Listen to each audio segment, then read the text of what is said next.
Hello and welcome to DG'z 2023 game ranking tier list. What you're seeing is all the games I played that released last year. It is important to note that I did not complete every game. Of the 42 games, I beat 26 of them. 5 of them are multiplayer centric. That leaves about 11 that I did not finish. You'll notice a trend that most of those are sitting at the bottom of the list, since my lack of completion is mostly due to lack of enjoyment. Bear with me for the first however long 20-30 minutes of this, because it's going to be very negative. Just warning you, I'm starting from the bottom. I'm not going to be nice, but somewhat quickly up the list, it's going to be a good time because there's an insane amount of good games that came out last year. Okay, just warning you. So let's do this. I'm going to start this. Let's find out what is in last place on this dear tier list. It's only up. What the dude? I went into this game thinking that it was going to be a so bad it's good, and I'm gonna get some laughs and some fun out of this because it's a meme. I only played it because I was playing it on stream. It's just straight up not good. Also, because it's only on PC, you had to play with a mouse and keyboard, and that's cursed because why would you play a game? Why would you play a game with a keyboard and move around using buttons and not a control stick? First of all, let's just get that out of here. Let's just put that out. Why are we moving around with a D-pad in a 3D game? Why are we doing this? We don't do this. So I tried partially using a controller. That was horrible because it's not optimized for a controller. So it was just a disaster. Bad game. Okay? That's all it is. Moving on. Atomic Heart. I was really thinking going into 2023, this was one of the games I was looking at that I was like, you know what, this kind of looks interesting. I'm pretty interested in this. It's by a Russian developer. You don't really see that very often, if at all. And it looked kind of like BioShock. And I was like, heck yeah, I'm going to try that out. No, controls poorly, didn't run very well. Everything about it was just mediocre. Did not have anything redeeming about it. Very forgettable. Bad game. Chia! I only played this because it popped up on PlayStation Plus, and I was like, hey, another game to add to the list. I was, at the end of the year, okay, you're going to notice a couple games on here are totally only on here so that I make the list bigger than it really needs to be. Because I barely played this game. I played it for an hour. Controlled very poorly. I like what I respect what they're doing. Obviously, they're a small team, and it's a passion project, so I don't really want to shit on it because that seems mean because of what kind of game it is. So I'm not going to do that. I just did not care for it whatsoever. It kind of tries to be like a Zelda. It's kind of a little bit like Breath of the Wild, a little bit, but it's very small scale. And I just did not like the way that it controlled. You're going to notice that is a recurring theme, is that when I don't like a game, it's because of the way that it controls. And that's what we had here. I don't want to say too much about it because it would just be mean. I don't want to be mean. Now I'll be mean because people really like this game and I don't understand it. Pizza Tower is not fun. Okay, no, let me put this a different way. I don't understand Pizza Tower whatsoever. This is one of the games where I feel like it is a good game. This is not for me. I don't say that very much. Usually I'm just like, no, this game sucks. But I'm gonna be honest, it's just not for me. I do not like games that appear to be like Sonic. This was the first and only time I've ever refunded a game on Steam. I had played it for just under the 2-hour mark, and I was like, heck yeah, get rid of that. I was not a fan of the way that it controlled, and I don't like games that play like Sonic games, where you're just running. You're constantly in full speed dashing in a 2D game, and you can't see what's in front of you, so you have to perfectly react to things, but you can't. That's not how you're going to play. You're just going to run into a bunch of walls a bunch of times, and the momentum's going to stop. It's just like 2D Sonic. I don't like it. And also the art is, I cannot stand the way this game looks. I know that it looks like specific 90s cartoons that people really like, but I've always disliked those cartoons, so I also strongly dislike the way this game looks. This is one of the games that is probably the lowest in comparison to how much most people seem to like it. This one's disproportionately low on my list. Most people that have played this are going to put it really high. Totally don't agree. The other games, not so much. Is that Starfield? Oh no! Why is Starfield down here? So, I tried it. I got literally an hour into it, and it, again, controlled poorly. I did not like the way that it felt to walk around, to aim. Everything felt still archaic. Bethesda still feels behind, somehow. Fallout 4 felt behind 9 years ago now. And now I go to play Starfield. I'm like, okay, clearly they're not going to be. It's clearly going to feel better, look better. Everything's going to be better. Nah. An hour into the game, I get put into a ship. I see all these controls in front of me, and it's like fly this ship by pushing all these buttons. And I'm like, nope. And then I uninstalled it. I'm good. I don't want to fly a ship. Sorry. And then just from hearing all of the negative things that other people have said about it, I'm like, okay, I'm not going to find anything. I'm not going to find anything that I like in this game. I'm just going to bail on it. So that's why it's here. So including these last two and the next two, there's 4 games in a row here near the bottom that are pretty highly praised, including these next 2 games. And I don't care for them. And unfortunately, there may be 1 or more people that are currently here that are going to be upset by this next one. Dude, I have stayed away from Pikmin the entirety of all my video gaming because I was like, no, I'm not going to like it. I'm not going to like it. I'm not going to play it. I know I'm not going to like it. Pikmin 4, I bought into the hype. I was like, you know what? Maybe I'll try it. No, it was totally boring. There was nothing about it other than it like being kind of cute and colorful. Nothing about it was interesting to me. I felt nothing. I didn't enjoy moving around the maps. I didn't enjoy the little puzzles. I didn't enjoy the interaction of the Pikmin with the objects. Nothing about it did anything for me. It is exactly the kind of game that I do not like. Unfortunately, that puts it pretty low on this list. Moving on to the next game. This is an unfair placement, and not for the reason that you might immediately think.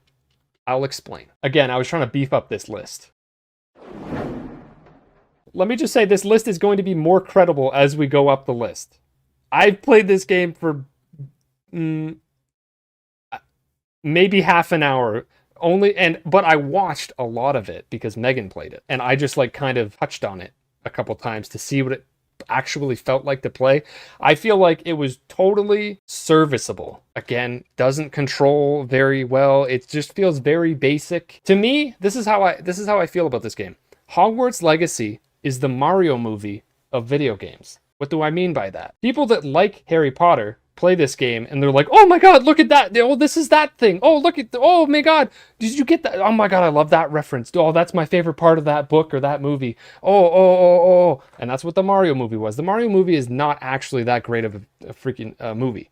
But as a Mario enjoyer, I watched that movie and I'm like, yeah! Look at all this cool stuff. I love all of this. That's Hogwarts Legacy. Not a great game. There's nothing that it does that is particularly interesting. The fighting is too easy. And it's just constantly, you're just constantly pointlessly collecting things. It's not fun. It's just total fan service. It deserves to be near the bottom of this list for that reason. But again, pretty unfair. So far, Hogwarts Legacy and Starfield and Chia are pretty unfair because all of them I played for less than an hour. Only Up, I played for about 2 hours. Atomic Heart, 2 hours. Pizza Tower, 2 hours. Pikmin 4, probably like 4 hours. Again, like I said, the beginning of this list, don't take my opinion too seriously because I abandoned all of these games. Wolong Fallen Dynasty.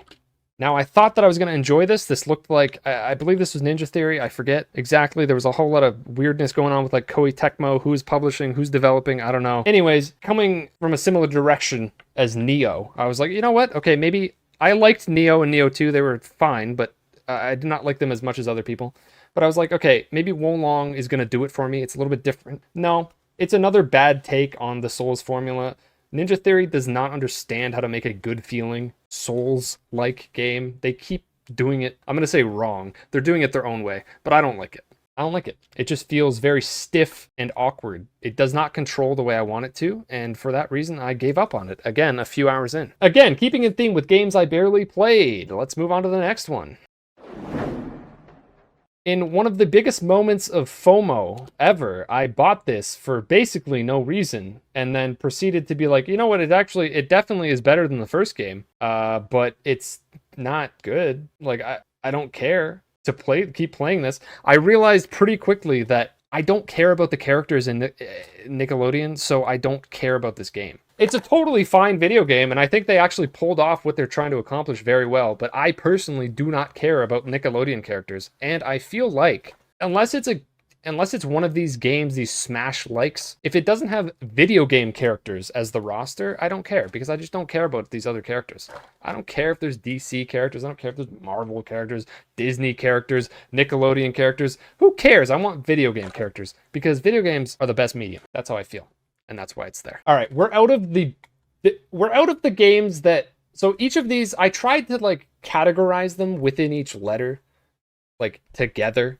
So the F tiers, I'm just like, ugh, no, I really just don't think that these are good video games. E tier is like these definitely range from whatever to they're actually probably kind of good, but if they are kind of good, they're definitely not for me. That's what E tier is. So then what is D tier? D tier is, let me just look at these games real quick. D tier is games that I think are good, but they had some issues that made them kind of not for me. I don't know. It's just another step up for me. You know how this works. What's next? Wild Hearts. You know what D tier is? D tier is the disappointments. I didn't even do that on purpose. D stands for disappointments. Look at that. Disappointments. Wild Hearts. I was very excited for this because it looked really cool, and somebody was finally trying to rip off Monster Hunter and do something cool with it.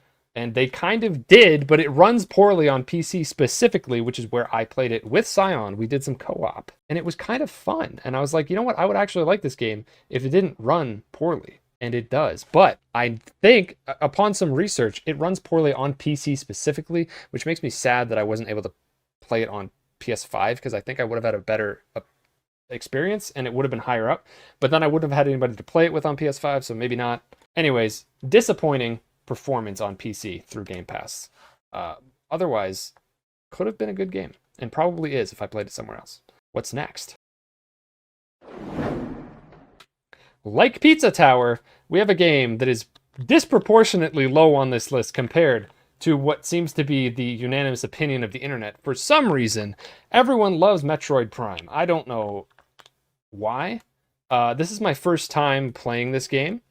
For the reason being that I did not want to go back and try to play the original because I knew it would play poorly, and I would hate it. I knew I would hate Metroid Prime if I tried to play the GameCube version anytime in the last 15 years. So I just didn't do it. Went back, or when this came out, I was like, finally, I understand. No, sorry.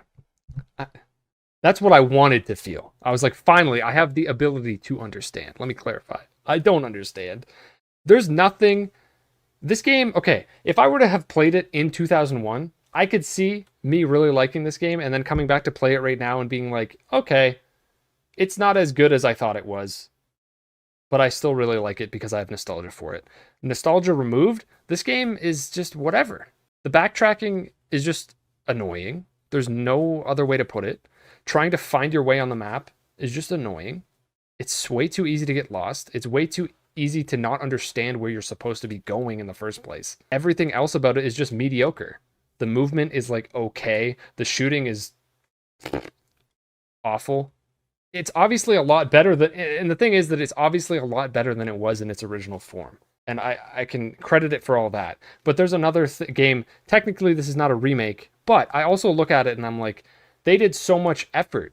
They put so much effort into this that it feels like it's kind of still a remake. The greatest game of all time. It's absolutely not even at all anywhere close. No, wrong.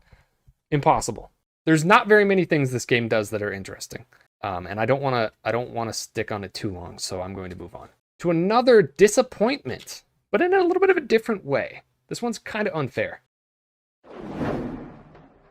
F-Zero 99. Actually a pretty fun game, but it's not an F-Zero game, so it just upsets me. This is kind of the point where I'm hitting things where like I did find enjoyment.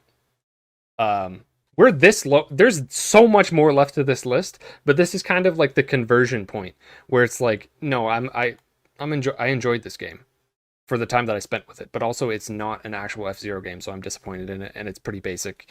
There's not much to say here. I'm going to move on to the next category, or next tier, I should say. This is where like, for sure, this is where the games, I'm going to stop being so negative, or this on this game, for the most part, not entirely. This is where we swap, okay? We're through the bad part. Fire Emblem Engage. A pretty weak entry into Fire Emblem. The story and the writing is just awkward and not interesting whatsoever. Although, I am also someone who would argue that that's generally the case in Fire Emblem, having played only Awakening and Forward. I don't think that they're particularly that interesting. I play them for the fun combat. And this game does that really well, but the other stuff is noticeably bad. This is after Three Houses, yes. It is gameplay wise, it is better than Three Houses. Everything else, it is worse than Three Houses, but I liked Three Houses more because it was more of a complete understandable package. This game just has awkward characters, awkward writing, and it's not interesting to walk around in the little hub. Three Houses is definitely better, even though they improve on a lot of the mechanics while you're actually fighting, which is normally, that's what I care about the most. But like I'm saying, that's not all that matters. If the other aspects are bad, it's really going to drag the game down, which is why this lands this at the bottom of what I consider the good games. It's good. That's about it. It's good. You're not going to get any more out of me. Moving on. Humanity.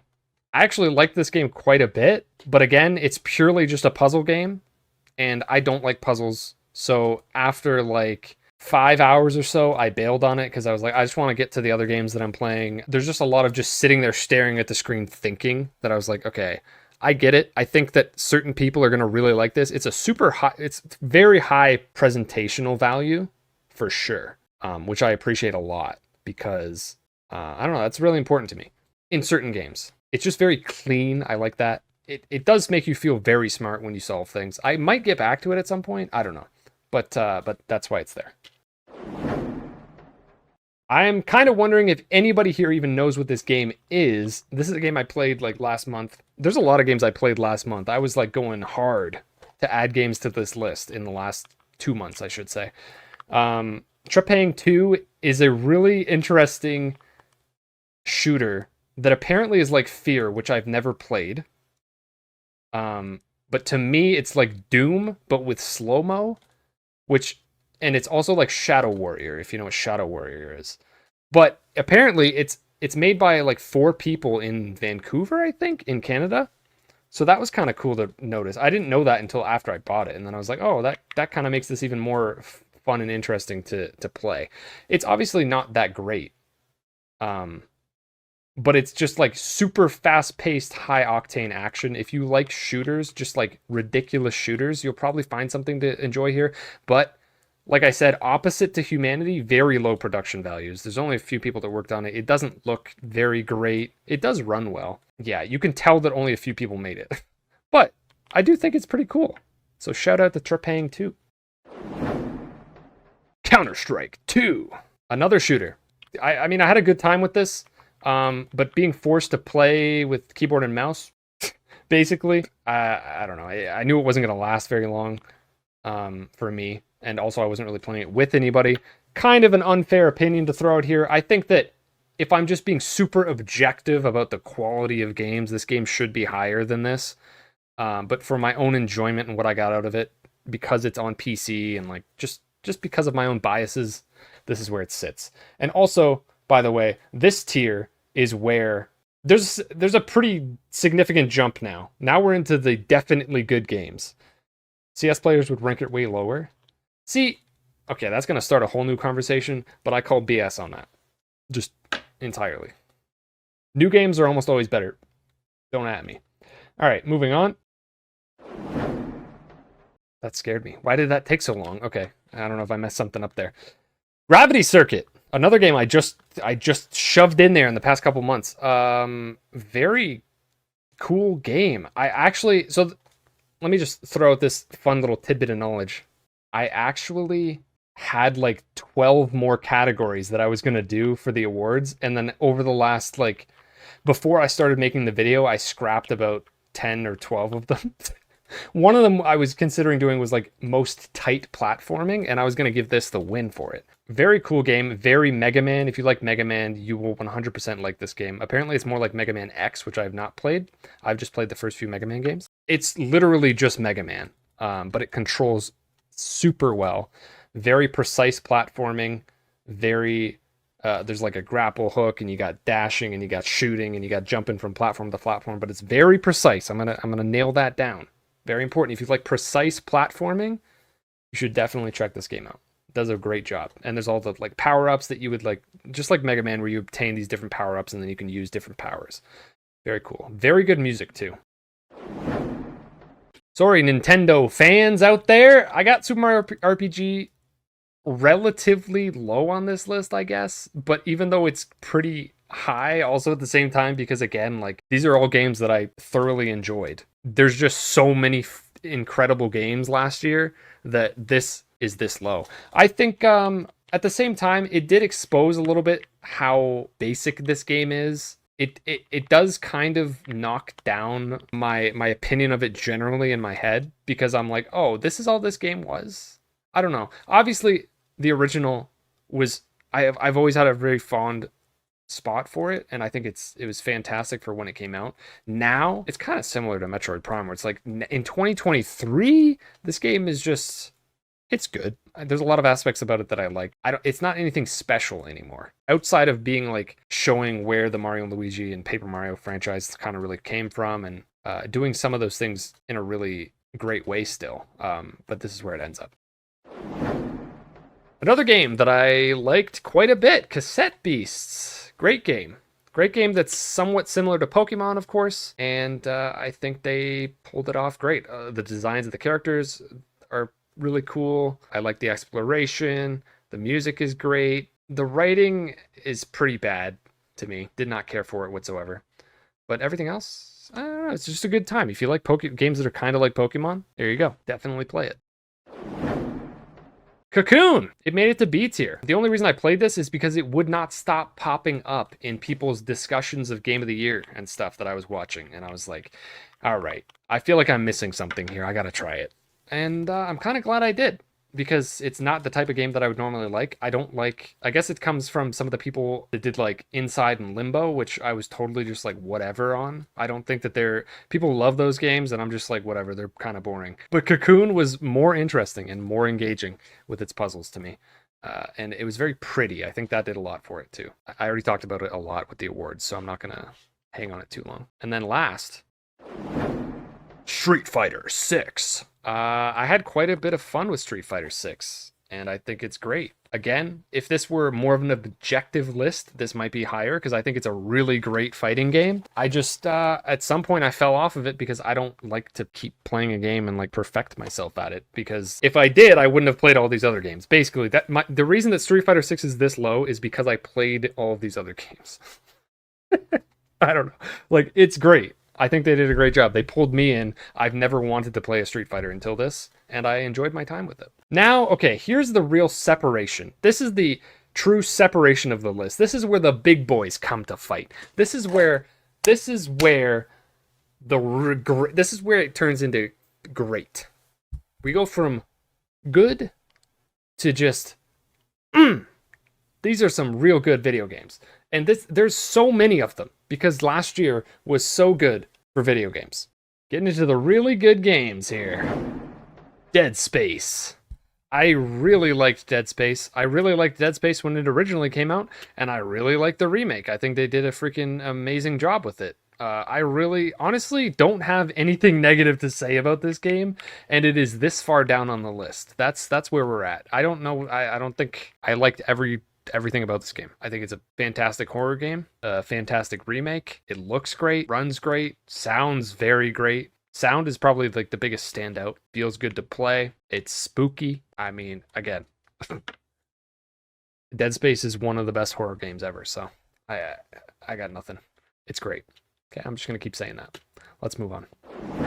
Remnant 2. I was a little iffy about this one, because before playing Remnant 2 this year, I finally got around to trying Remnant 1, Remnant from the Ashes, and I was like kind of disappointed in it. It did not play very well, and I was a little bit concerned by that, because I wanted to play Remnant 2, and I was like, hey, this Remnant 1 is not that good. What's going on here? This is exactly the kind of game that I like.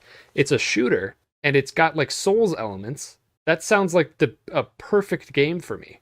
But Remnant 1 was just kind of whatever. It didn't feel great. 2? It does feel great, but it's it was in the boss awards. It's got really great bosses. They're very unique and different. Definitely got that going for it. But other than that, I don't know. It doesn't really stand out, despite being the exact kind of mashup of genres that I would normally really appreciate. It just doesn't. It doesn't feel very special. The weapons were not that interesting. It almost like kind of feels like Borderlands a little bit in some aspects, with like the gear and like and how certain things work, but it's just not as like, it doesn't feel varied, and like the melee combat in it is just kind of whatever. But there were a lot of parts about it that I did really like. Also, I did not play it in co-op, which I think would have added to it a lot. I probably would have liked it more if I did. I will say that. I think it's really great though. Obviously, it's very high on this list. This one, I don't know. Is this spicy? Look, this is pretty low. Okay, there's so much to say about Spider-Man 2 because, like, I'm not going to go on a rant or anything. But how do I keep this brief? Spider-Man 2 is a super well-made video game. Spider-Man 2 is beautiful. Spider-Man 2 runs perfectly. Spider-Man 2, as I said in the movement video, controls exactly the way you would want it to. I cared about the characters. I liked the way the story went. I found it interesting. I'm not a Marvel fan. Generally, something being tied to Marvel or DC or even like Disney or just Star Wars, whatever, just all these different various IP, like something being tied to those things is an instant negative for me, because I don't care about any of them. So that's where I go into these games. I wish Insomniac was working on something that wasn't Marvel, but that's not going to happen for a long time, which is very disappointing. But yeah, this is just like a super well-crafted AAA video game, and I just I'm kind of like over time just appreciating that aspect less. As we get more of them, it's just like, yes, I understand this is super polished and looks incredible, but like sometimes that just kind of doesn't matter. That's like what instantly you think would matter, but it doesn't actually matter when you're playing the game. It doesn't matter. At some point, the production values just don't matter in certain games. I don't know. It's a very complicated conversation to have about Spider-Man. And I guess to sum up is like the people that, like, when watching the Game Awards thought Spider-Man 2 was going to win all these awards, and they were like, you could see reactions of people like being pissed off that it wasn't winning, and that something like Baldur's Gate or Zelda was winning awards and it wasn't. Like, that mindset of people is why games like Spider-Man are so successful and positively regarded, because like in general it makes sense. Like, to the casual public, Spider-Man 2, and you could even extend this to something like God of War or Horizon. I'm not going to include The Last of Us because I think The Last of Us is particularly special. Also, and God of War is incredible. But like, I think with Spider-Man 2, with Ghost of Tsushima, with Horizon, there's just this, not Ghost of Tsushima as much, but there's just this like casual presentational appeal that is like unmatched, that will attract anybody to a video game and that looks at it and go like, oh my God, this is incredible. Nothing can be better than this. But then you play it, and even in the case of Spider-Man, it plays super well. But then it's just like, it doesn't, when I can also play a game that's literal pixel art and enjoy it more, like there's just something there. You know, but the thing is that a casual random person that only plays GTA or whatever, and then randomly plays Spider-Man, and that's like the two games they played this year, they're gonna look at Spider-Man and be like, "This is freaking the best thing I've ever experienced. This is incredible." And they're gonna look at like Dave the Diver, maybe not Dave the Diver. They're gonna look at like Cocoon or Cassette Beast and be like, "That looks like shit. I ain't playing that. Obviously, it's shit." That person really likes Spider-Man 2. I like Spider-Man 2, but it still loses to a lot of games. And yes, Cody, that does make sense. After you make a certain amount of money, it doesn't increase your quality of life. Yes, that is where we're at with video games. That's why I keep saying we don't need to keep making the expectations for games to consistently keep looking better and better, like incredible. Like it's just out of control. It doesn't have to be that way. The budgets, Spider-Man 3's budget does not have to be $300 million.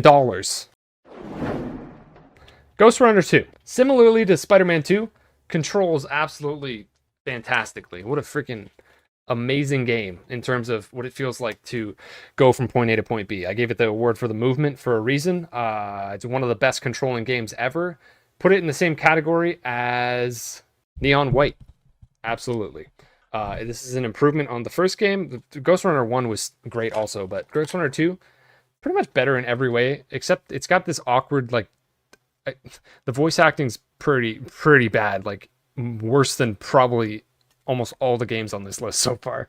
The acting is really awkward, but I was just like, whatever, I'm not paying attention to this because it just feels so good to run around and slash things and jump and dodge and teleport and just man, if you just like moving around in a video game, this is where you want to do it. Just like Neon White. I don't think it's not quite to the, obviously if I thought it was as good as Neon White, it would be higher, because Neon White's incredible. This game is great, but it really only excels in the category of movement. Everywhere else, it also, no, sorry, the music is awesome too, and so is the visuals. It's just like super like cyberpunk, and there's like neon glowing lights everywhere. That's freaking awesome too. There's a lot to like about Ghost Runner. It's fantastic, and that's why it's this high. Even though it seems like it might be a little low, it is very high. Moving on to the next game. Sea of Stars. Man, what a beautiful game.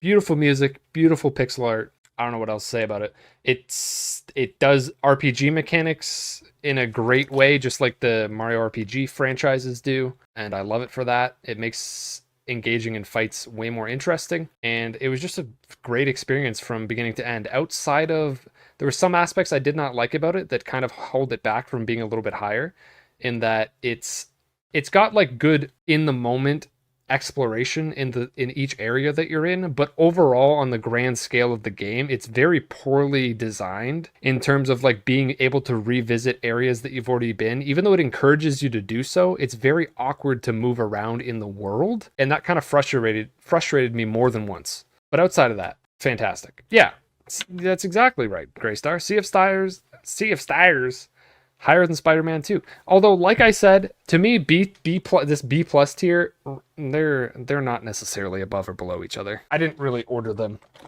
I did, but like not really. It is at the very least Sea of Stars and Spider-Man 2 like equally as good in obviously completely different ways. Also, I would like to point out that, as I was saying at the beginning, I only played some of these games for a few hours. Like at the whole bottom list is like 2 hours or less. And then going into the D tier, Metroid I played for like 10 hours. These other, Fire Emblem I finished, Trepang I finished, Humanity and Wild Hearts and F-Zero only like less than 5 hours. Then we get to B tier, I beat all of them. Street Fighter you don't really beat, Counter-Strike you don't really beat, but I played them both for a decent amount of time. And then once we get to B plus tier here, I think starting with Dead Space and upwards, I beat every game, which again, this is kind of speaking to the quality of the games determines whether or not I'm going to stick with the game or not. It's just kind of how it goes. Speaking of, we got Lords of the Fallen. A little bit surprising here. I did at one point have a category called Most Surprising, and Lords of the Fallen was absolutely in it, even though I scrapped the category. This is a very weird situation because their original Lords of the Fallen by the same name that came out 10 years ago was not good at all. And now this is under a different developer. They're using the same IP. They're kind of trying the same thing again, but they did it way better. This is a solid Souls-like, and honestly, I probably would have enjoyed it more if Lies of P didn't exist, and if Lies of P did not come out the month before this game really screwed it over, because people were only picking one or the other for the most part. And people, after word of mouth had spread about Lies of P, and then Lords of the Fallen comes out, and then it's like, well, it's not Lies of P. And then this game just gets written off, which is not fair, because this is a really good game. If not for Lies of P, this is the best Souls-like game that isn't From Software. Like, I think the number 1 and number 2 Souls-likes that are not From Software came out back-to-back this year, and it's Lies of P and then this. I liked it a lot. I could totally see I've seen a couple people say they like Lords of the Fallen more than Lies of P, and that's totally valid. I don't blame them at all. That makes sense. There's a lot to love here. The dual world mechanic is really cool. They pulled it off pretty well. It's not as interesting as it could be. It's a little lackluster, but it's still like a cool try at doing something new. Persona 5 Tactica. Another game I didn't have any interest of playing until it was on Game Pass, and I was like, okay, I mean, I guess I'll try it. And I freaking played the whole thing, and it was awesome. There's a couple new characters in this game that are really cool, and they fit in with the crew very well, and I liked the progression of their stories. I really liked them a lot, better than some of the main cast members. Also, it's just, obviously, it's a Persona game, so it's very pretty, and the menus are freaking awesome, and the music's awesome, and the writing's clever and funny and cute, as always. And it's fun to play. I like the combat system. It works really well, even though it's a little different. They do some interesting things. I posted a video review of this one, if you want to know more information. Super Mario Bros. Wonder. not able to make it out of the B's, but still a fantastic game. So what I'm going to say about Super Mario Bros. Wonder is that it is probably, as far as mainline Mario games go, the most I enjoyed a Mario game since Super Mario Sunshine, if I were to really think about it. I like the Galaxy games, but I didn't find them fantastic like most people did. I did not like any of the 2D Marios in that time frame. Odyssey was really great, but I think I like this more. So I think this is my favorite since Sunshine. Super colorful, super jolly. Controls really well. That's probably that's one of the main things, is that the new Super Mario Bros. Games were just so floaty and did not feel good to play. There was nothing to move it around in them. But Wonder does it right. It's a return to form. I like pretty much everything about the game. The elephant power-up, a little weird. The power-ups are like okay. I like the drill and the bubble. Those are cool. But yeah, it was just fun to constantly experience new things. You never really knew what you were going to get yourself into. And there's a decent amount of challenge to some of the extra things you had to do. So I appreciated that too. B+ tier was, these are great games. Now A tier, we're moving on to, these are spicy. We're getting real good. We're getting real good now. What do we start with? Wild Frost. Loved this. Up until Cobalt Core happened, I was like, damn, Wild Frost is the best thing that's not Slay the Spire. Because the deck building in this game is so good, and I loved, the music is awesome, the art is awesome, the progression of your deck and how you build it and how you fight, and the combat system's very different than Slay the Spire, and every other card deck building game that I've played. It's very different, but it's very good. The art's super cute, super cute. Love everything about Wild Frost. Had a great time start to finish. Highly recommended to anybody who likes card games. Please play it. Please. I beg of you. And then we got Dave the Diver. I heard about this game a lot in the middle of the year when it came out. People were like, man, Dave the Diver, Dave the Diver. And I was just kind of ignoring it. Because that was around, it was before, I don't know, that was like around when Final Fantasy came out, and then we had like Baldur's Gate on the horizon, and it was just, there was a lot going on in the middle of the year, and I just kind of ignored it. And then I was like, okay, I mean, I guess I'll try it. It doesn't really look that interesting. I don't know. I was dumb for thinking that. It's so fun. I love ocean life, and it's so fun to just explore the waters. There's some things, what keeps this game from being even higher, which honestly could be if it were just the diving and the building of your like arsenal and your recipe list, and then you go and you serve the sushi and you're building out your sushi place. If it was just that, I think this game would be a little bit higher. There's aspects of this game that are awkwardly puzzly and like feel like filler. The main story of the game feels like filler that is a distraction from the great part of the game, which is weird. That's why I do have some issues with it. But otherwise, man, every morning I'd wake up and I'd play this for a couple hours out on my Steam Deck in the other room, and it was just a freaking great experience. Love it. Blasphemous 2.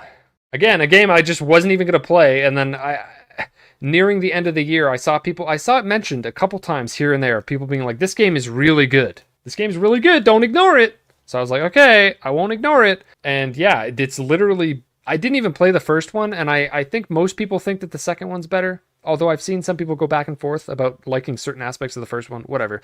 It's fine. Maybe I'll go and play the first one now, because I really liked this. Even though going backwards is usually not the best idea. Anyways, I love this game. It's like I keep saying, it's on par with Hollow Knight. Like the way the movement works, the way that the power-ups you get work, the atmosphere of the game, the level design, the art, the mood. It's very like Castlevania meets Hollow Knight, which Hollow Knight already is very Castlevania. You get it. I just think it does all of the different things at a very high level. It's up there. It's up there with Hollow Knight. It's up there with Guacamelee, the Ori games. Fantastic. I hope this game does not get ignored, because it deserves more praise, and I'm just going to keep throwing praise at it until somebody plays it, hopefully. The Finals! What a freaking random game to come out of nowhere and get this high up on this list. My first introduction to this game was, I hadn't even heard of it, and the first thing I saw was, wow, look at this game, this is hilarious, they're using AI for the voice work. Isn't this sad? That's the first introduction to this game, and I was like, wow, that's kind of That sucks. That's awkward. And then like a month later, the game comes out, and I'm like, okay, you know what? Actually, this game kind of looks kind of cool. I'm gonna play it. It looks visually cool, and then I play it, and it's literally like the best feeling shooter ever. It's so fun. I love this. It's the most fun I had playing a multiplayer shooter since Rainbow Six Siege. Thoroughly enjoyed my time with it. I might play it more. I don't know. I don't really get into multiplayer stuff anymore because I just like to play so many different games that I don't really stick with one thing. But if I did, this would probably be it right now because it's fantastic. Love it. Resident Evil 4 Remake. All right, so here's the great comparison of the day. I did make that one short about this. That one YouTube short where I faked you all out, anybody who watched it. Basically, this year we had two games that were remade or remastered, whatever. Metroid Prime and Resident Evil 4. Both GameCube exclusives, or were GameCube exclusives. Both games that are always pointed out as like one of the best game of all time.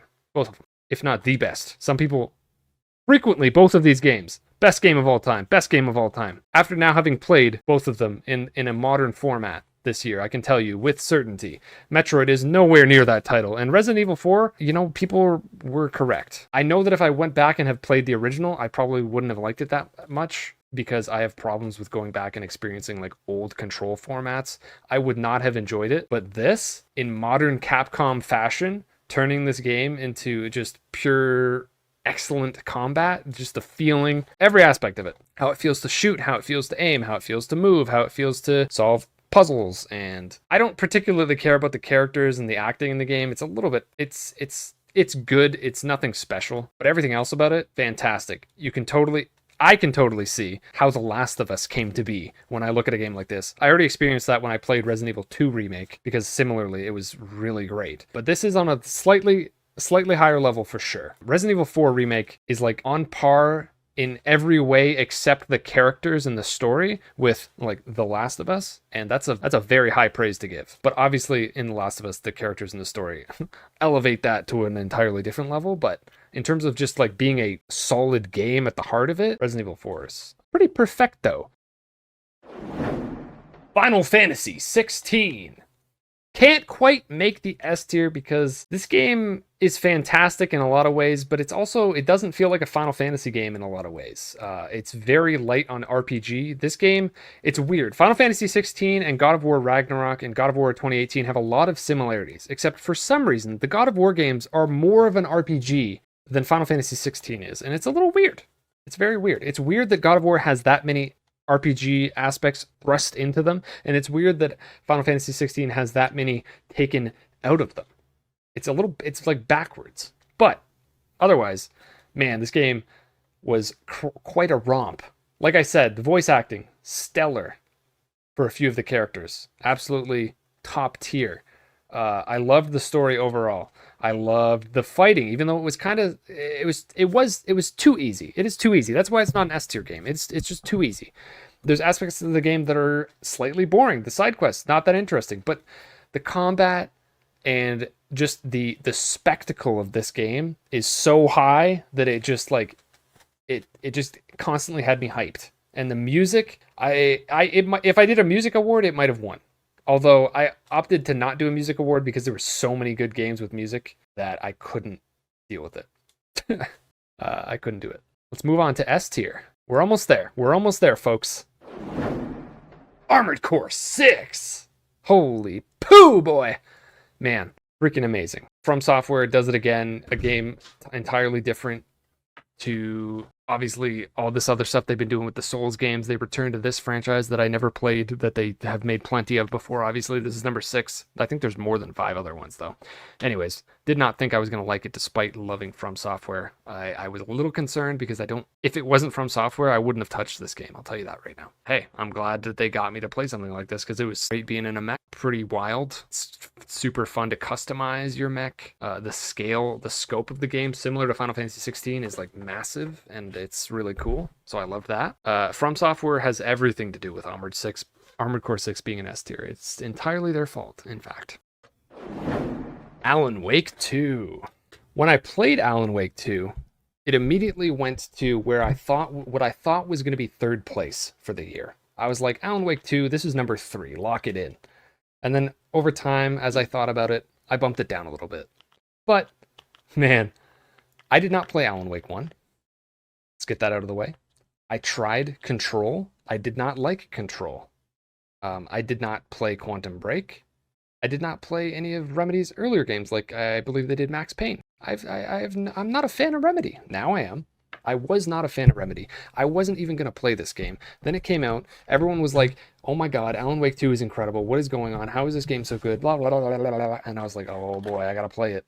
I got to play it. I can't ignore this now. The level of storytelling and just like mind fuckery and, like I said, the atmosphere of this game is absolutely on par. It's on par in a lot of ways with The Last of Us. I think it is that good. And I'm not gonna, I don't want to talk too much about it. I don't want to spoil it, but like Alan Wake 2 is the best interactive horror movie game ever at this point. Whatever that means. I don't know what that means, but that's what it is. So that's why it's this high, because it's incredible. I literally just, well, actually Ghost Runner 2 I literally finished today, but also Cobalt Core was the last one that I bought. Which I guess I technically finished also today or yesterday. Dude, Cobalt Core is so freaking good. Please play it, please. If you have the means and the ability. I think it's only on Steam. I don't think it's probably not very intensive. But if you like deck building at all or roguelikes at all, I want more people to play it. It's so good. I'm not gonna talk too much about it. I already did a couple times. Number 2, I've solidified. So Slay the Spire number 1 with deck building. Roguelikes, still number 1. Cobalt Core, number 2. Wild Frost, number 3. Both of them from this year. And then after that, you have like Across the Obelisk, like Monster Train and Griftlands. Those are all, to varying degrees, great also. Especially Across the Obelisk would be number 4 for me. But anyways. Oh! The front runner for Game of the Year. Easy pick going into this year. Being like, obviously Zelda's going to be the Game of the Year. Obviously, Zelda's gonna be the game of the year. That was an easy pick. And I got it number 4. I moved it around a bit. I did have it, like I said, I had it under Alan Wake, but recently Megan's been playing it, and I've just been like kind of back immersed in it because she's been getting really into it, and I've just been like, you know what, this game has a lot of special to it for sure. I don't know. I don't wanna go over it too much. Obviously, this game has been talked about a ton. I love the new additions. I love Ascend. Fuse is really innovative and cool. A lot of uses for that. Like I said, I don't necessarily like building things, but just the exploration in this game, the whimsy, the wonder of this game. Zelda is always pulling off just being a glorious, just having a glorious time. They did Breath of the Wild, but better. They pulled it off. Everybody knew they were going to do it. But I feel like despite being a successor to what is considered one of the best games of all time, it succeeded in just somehow setting another higher bar. And yes, it is crazy that it is not the clear winner for the year, considering how good it is.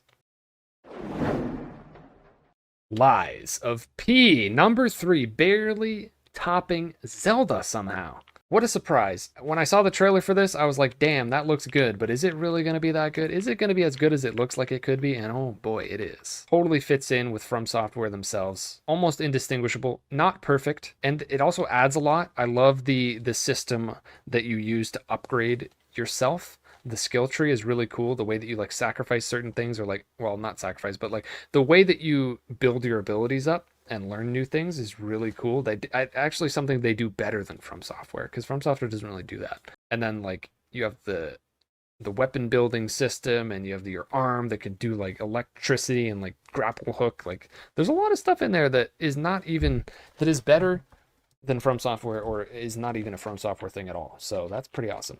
Does a great job. Otherwise, everything else, fantastic. Love everything about Lies of P. Love it. Love it, love it, love it, love it, love it, love it, love it. Love it because it's also like a relatively just like new studio that came out of nowhere, and now all of a sudden it's one of the best games of the year, in a year that is stacked. So is there anyone here who did not think that these last 2 games were going to be these last 2 games? Is there anyone who thought differently? Or did everyone have this mindset after the awards at the very least? Or just generally? We got the top 2. These are the clear top 2. I had to put them in a straight up different tier, because I just think that they both do so many special things. Let me just say something ahead of time here. Going into this year, Divinity Original Sin 2 is one of the best games I've ever played. And going into this year, I knew Baldur's Gate 3 was happening. And no, not a lot of people were talking about it. And I found it kind of strange. I found it kind of strange that people didn't get into Divinity Original Sin 2, because it's not a typical CRPG. Because you can play it almost like just like a third-person game with a controller. Like Divinity Original Sin 2, which for people who are unaware, is the game that Larian did before Baldur's Gate 3. Just for context, I guess I should have said that. Anyways, going into this year, it's one of the best games ever made. And I was like, okay, Baldur's Gate 3 is just basically Divinity Original Sin 3. So obviously it's going to be incredible because Larian is one of the best developers in the world. No contest. Only a few compare, like From Software. So going into this year, I was like, man, this is going to be a crazy year, isn't it? We got Zelda and Baldur's Gate 3, man. This is going to be tough, but people are going to sleep on Baldur's Gate. So, I mean, Zelda's going to be the clear front runner game of the year. Like, I think Baldur's Gate might be my game of the year. That's what I was thinking going into this year. I was like, I think it probably is going to be, but it'll be a toss-up between that and Zelda. That was my thought. And then, in January, out of nowhere, some might say, literally out of nowhere, because it was dropped on the day of announcement, Hi-Fi Rush pops in, out of nowhere, from a developer that doesn't make any sense. It's Mikami. It's the guy who made freaking Resident Evil. And he's done some Evil Within games. Evil Within 2 is really good. He's the horror guy. Not just the horror guy, but he's the horror guy. He doesn't make stylish, Persona-like, happy-go-lucky video games. But the second I saw the trailer, it's like, okay, here's Hi-Fi Rush. By the way, it's out today. I was like, oh, damn. What is going on here? What is this game? This game looks like perfection. This looks like the best-looking video game I've ever seen in my life. What is this? Oh my god, it sounds so good. What? I gotta play this. It's literally a rhythm game, but it's an action game. How is this possible? This is incredible. I love everything about Hi-Fi Rush. You know what else I like everything about? Baldur's Gate 3, except I don't like, let me be clear here. I do not like the D&D aspects of Baldur's Gate 3, which is wild. People are going to say I'm crazy. This doesn't make any sense. That's the whole game. How could I possibly like the game so much if I don't like the main part of the game? I don't know. It doesn't make any sense. I'm not going to try to over-explain it. I don't like the literal dice rolls. I don't like visually seeing the dice rolls. I like for that to be happening in the background. I like the way that Divinity Original Sin 2 handled that part better. Otherwise, Baldur's Gate 3 is better than Divinity in every way because it's just like the next step forward. The voice acting is incredible, the production value is incredible, the amount of options, the scale, blah, blah, blah, blah, blah. You've heard all of it. What we have here is a classic battle of how I feel. The game from my heart, the winner in my heart versus the winner in my head. And I had to make a decision. What's more important? The objectivity of what I think the truth is? Where my heart leads me? And the answer to that question is different depending on what game you look at on here. Zelda Tears of the Kingdom, if this list was entirely based on my head, Zelda would probably be a little bit higher. Alan Wake might be a little bit higher. Cobalt Core might be a little bit lower. But if this game was entirely based on what my heart thinks, I don't know, we might have like Wild Frost might be a little bit higher. Final Fantasy 16 might be a little bit higher. So it's a little mix of both. And in the end, well, I was going to cop out and just say there's two winners. But I feel like people would be annoyed if I did that. That's my real answer. Is that I legitimately have two choices. They're the same. For totally different reasons. They're both my winner. I know people would be annoyed if I did that.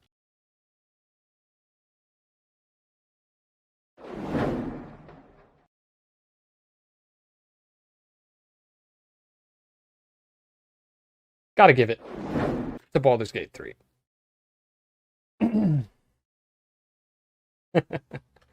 I wanted to pick Hi-Fi Rush, but, you know, I was going to.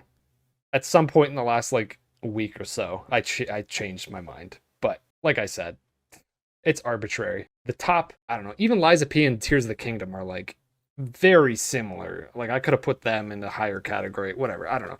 From game to game, there's not really that much of a giant gap for any of these. And it's kind of arbitrary what exact order they're in, obviously, as with most things. But that's just how I feel. Like I said, going into 2023, I was like, okay, Baldur's Gate clearly, like, people are not paying enough attention to this. People are writing it off because it's a CRPG, even though you can totally play it like it's not. People are not paying enough attention to this. And yeah, it just completely exploded. Very, very, very similarly to what happened with Elden Ring, which just exploded for some reason, despite FromSoft nailing it like 5 times already before that. People just didn't get it for some reason. So I'm happy for Larian that it exploded in that way. And I'm happy for Tango for putting out Hi-Fi Rush because it's insane. And I love it a lot. So yeah, this year was insane and freaking awesome in a lot of ways. The top 1, 2, 3, 4, 5, 6, 7, like 26, 27, 28 of these games, the top 28 of these games, like highly recommended. It's just crazy. Considering last year, the 2022 one I did was like, it was the top 6 games. It was the top 6 games for 2022 that I felt about like the top 25 of these games. That's how good this year was. Congrats to all of them. Thank you all for watching. This was crazy.